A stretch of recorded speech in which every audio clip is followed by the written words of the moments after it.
Tons of news coming out. Blizzard clarifying their add-on killer things and what they're going to be doing with that and their philosophy going forward with add-ons. Also, interesting stuff happening with Midnight, possible release date. Oh man, we got some things to talk about today, so let's just jump straight into it. If you were able to gather up more puzzling cartel chips than you should have this week, you're not going to get them taken away, but you're not going to get any more quests. So this week, we got the Turbo Boost Trade Must Flow and the Turbo Boost Infinite Growth quest, rewarding you with 3 crests from the Trade Must Flow quest and Infinite Growth giving you 1. Each week beyond this, we're supposed to get 1 of the Infinite Growth quests, which will give you 1 cartel chip every week, meaning you won't get another item for 3 weeks. Well, some people were able to turn this quest in multiple times, giving them more cartel chips. Blizzard isn't going to take those cartel chips away, but what they're going to do is you're not going to get any more for the foreseeable future until everybody else is caught up to you. So that's how that's going to work. That means if you got an extra one this week, you're not going to get an Infinite Growth quest next week, and it'll eventually even everybody out. But so far, Turbo Boost, been fun, but man, Legion Remix just been in that for the most part.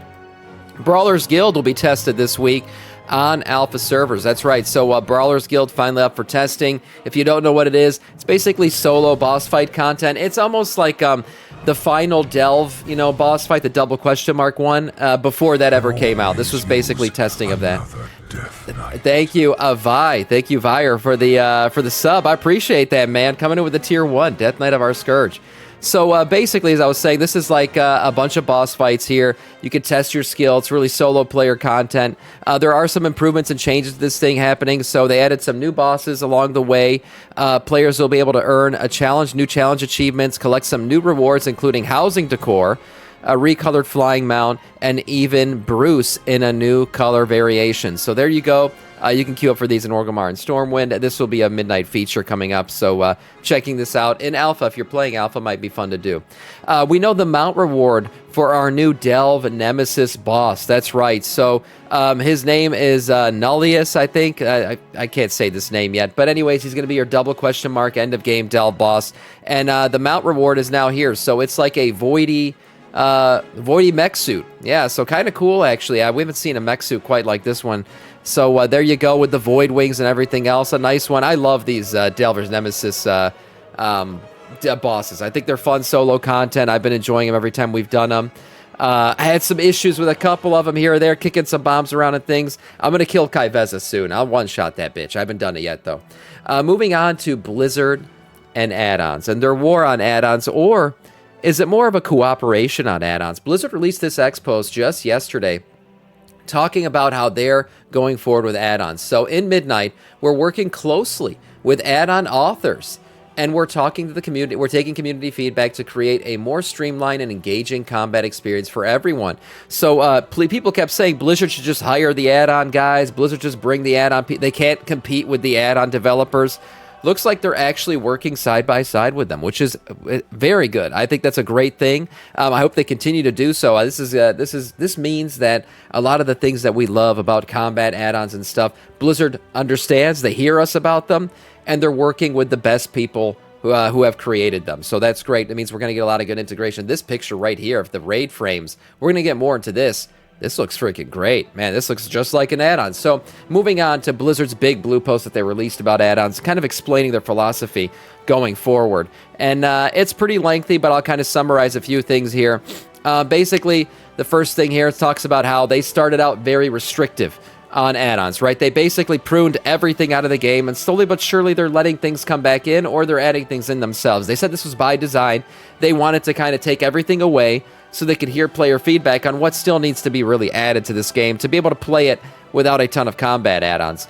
Finally, they say here, while we have been sharing detailed technical updates directly with add-on developers, we haven't always given the broader player base a clear sense of the changes to expect in Midnight. As a result, we've seen some players alarmed at the prospect of losing add-on functionality that we expect to be entirely preserved in Midnight. So we want to offer a clearer understanding of what is and isn't currently planned to change. So going into this more, they talk about how some of their, visions for what things like Plater will be replaced with, right? We have these new nameplates. Just because they're adding in their own thing doesn't mean you won't be able to customize the UI of it still. So look at this little blurb here. As an example for the Midnight add-on functionality, let's look at the important cast nameplates in Midnight. Our base nameplates show the player name, an enemy, and when an enemy is casting an important spell by making it brighter and playing a flashing animation around it. So you can see here, this is a simple cast. This would be a more important cast that Blizzard thinks you should be interrupting. So they have little flashing lights coming off the sides. For players who don't like this, add-ons will be able to adjust the appearance of the important cast state, such as making it a larger look or giving it a different animation or giving it a different color. So again, add-ons are not being deleted from the game necessarily. They're just being taken away in terms of combat for one. So yeah, add-ons directly involved in combat will be taken away, but add-ons that just add an aesthetic change or a visual look that you like more than what is currently offered in the game, those will still be allowed to happen. And that's good to hear, because I think a lot of people like to customize their UI. Especially you got people out there, you know, running Hello Kitty looking UI these days with their furry characters and all that stuff. So don't worry. You and your butt plugs and everything else will still be able to run around Azeroth making things look exactly the way you want them. Continued focus on accessibility. As part of the continued support of text-to-speech, we're working on the addition of a new feature in Midnight to provide combat audio alerts. This system will allow players to turn on TTS for various important combat events. Some examples include the ability to announce when combat begins and ends, announce your health and resources at irregular intervals, play sounds when you gain or lose secondary resources to announce targets' names and health and more. So this actually sounds like some DBM capability here too. So you know how right now we had, what was the last fight, guys, that we had with the slot machine boss? Oh God, if I could remember. Junk and Sunk. There were so many different names in that damn raid. But anyways, there was an add-on in DBM that used to call out like fire, lightning, or whatever, used to kind of tell you where to go, right, to solve that mechanic. Some of the audio call-outs like that DBM has often been capable of, I'm assuming will be able to be put into the game here via this TTS technology. So call-outs, different things in raid. Hopefully we'll get some of that with Blizzard's version of what DBM's replacement is supposed to be. Now, healing and raid frames. This is the new one that we haven't seen yet. This looks great, man. Look at the class colors, the visuals, the different things here, right, for dispels. Look at the poison thing. I'm assuming that's what this is, a little poison flash. So just at first glance, this looks awesome. This is way improved raid frames over what we have currently in the game. So here they said, over the past weeks, we have heard clear feedback from healers about limitations in our default raid frames. While add-ons will still be able to significantly customize the look and feel, again, this keeps being emphasized here, the look and feel of your add-ons, or your UI, the way it looks, the way it alerts you to things maybe, that's still going to be something that you can download add-ons for. But at the base level, at least this stuff's going to be in the game. So, and feel of these frames in Midnight, we are working on improvements to help address some of the issues players have been relying on add-ons to solve. We are adding a setting that allows players to choose from 3 different layouts for information shown in each player frame. The existing layout, name at the top left, buttons at the bottom right, buffs at the bottom right, and then debuffs at the top left. So you can see here we got buffs, and then the debuff little poison dot here, and then the name. Dispels at the top right. So will still be the default, but we are adding 2 additional configurations inspired by popular add-on offerings. For dispels, magic, poison, curses, or diseases, we are making them bolder on the frame and easier to notice, along with color and border visuals. So again, great. I think Blizzard's getting it, guys. I know in the past we haven't had confidence in, but I think they're getting it.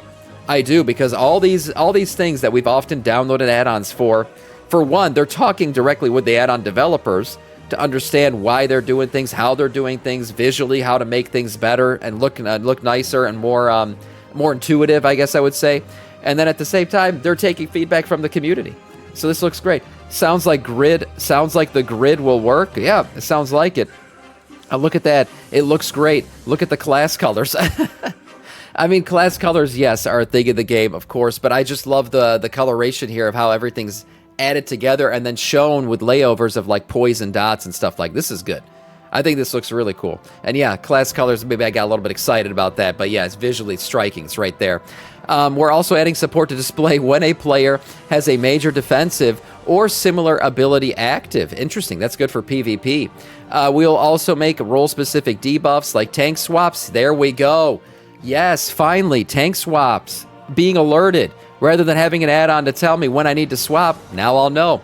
Larger, so players who are playing that role can know when they need to pay attention to them. Again, add-ons will still be able to reskin these raid frames and create total customizable frames for those who prefer that. So there you go. I think this is great, guys. This is really good stuff that they're saying in this blue post here. Probably the best content we've gotten out of their add-on killing, midnight philosophy that we've seen so far. Finally, the road to midnight. All of the forthcoming changes and iterations on these topics will be testable in the future builds of the Midnight Alpha and Beta. Mentioned a beta, by the way. We're going to talk about that in a little here. We hope that this has helped to provide clarity.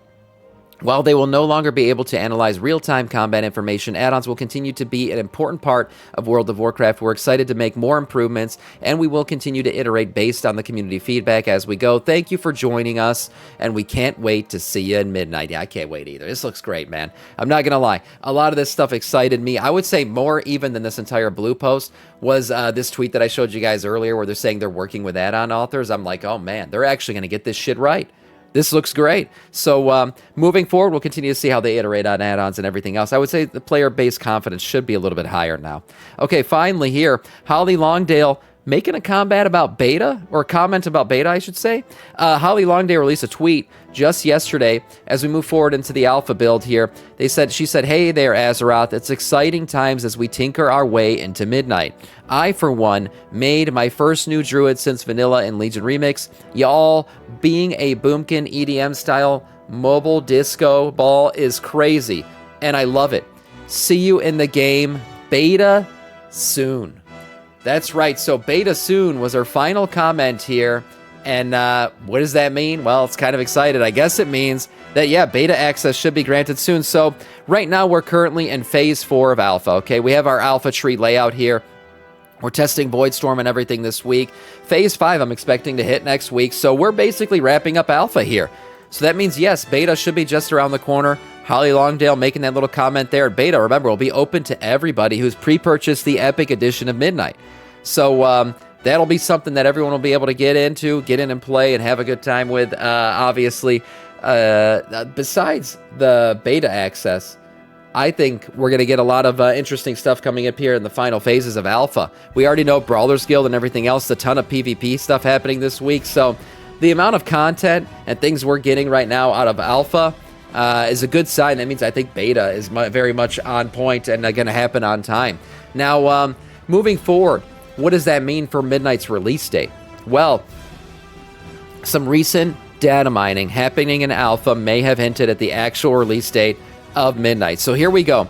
Right now, currently, we have no indication of Midnight's release timeline in alpha, but as typically seen with expansions, right, there's going to be the pre-expansion launch event.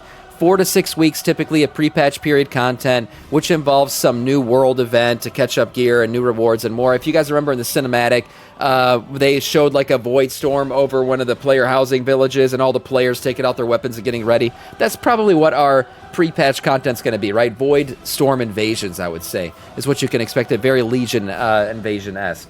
But data mining of this event looks like it's already happened. We've got 4 chapters of this event. Again, 4 to 6 weeks is what you would typically expect. Now, right here in this article, they say if we have a 6-week pre-patch event cadence here, then we're going to get a March 10th release date. But if you look at these 4 chapters here, I personally think this means 4 weeks, right? Each of these updates hitting each consecutive week. So maybe some iterations happening on the pre-patch content every week, right? Maybe we get a new boss coming out of the portal. Maybe the portals become more intense, more varied. We'll be seeing more and more happening each week. So if I'm right, and 4 weeks is the length of the pre-patch period, then I'm also right about my prediction of the release date of February 24th. That's right, February 24th is what I've been saying for quite a while now. I think that's when we're going to get the release date. Now, if it is in fact a 6-week pre-patch cadence, then March 10th would be your date of release. But I still think we're going to get a shorter pre-patch period. We're going to get into Midnight a little bit sooner. and we're going to get it by the end of February. So I'm excited for it. I still think that you knew I'd pull that thing out. That's right. And I'm excited for it. I think I've been right all along, guys, and I really think that this is what we're going to be getting here.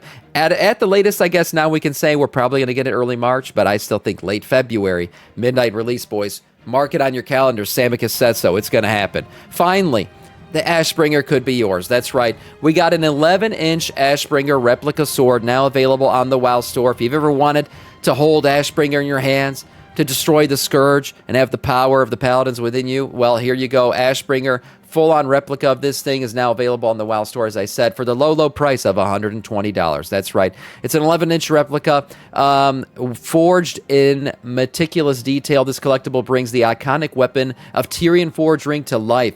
Complete with the radiance of the crossguard, gleaming ruins, and an imposing presence. Whether displayed on your desk or showcased in your collection, this replica captures the spirit and power of one of Azeroth's most storied artifacts. So there you go. I have seen... I mean, at least it's not over $1,000. It wasn't like the replica of Frostmourne, like $1,000 or something. That thing was crazy expensive. This much cooler. Also, the stand with it looks pretty cool. Beautiful looking box. Yeah, so this thing's pretty cool. Ashbringer here. If you want to buy it, you got $120 to burn. Maybe a good Christmas gift. Who knows? This might be the way to go about it, boys. But that is all. Thanks for checking in today. No more news to be told. We'll keep covering Midnight and everything else Legion Remix as things come out. But for today, that is all in terms of news.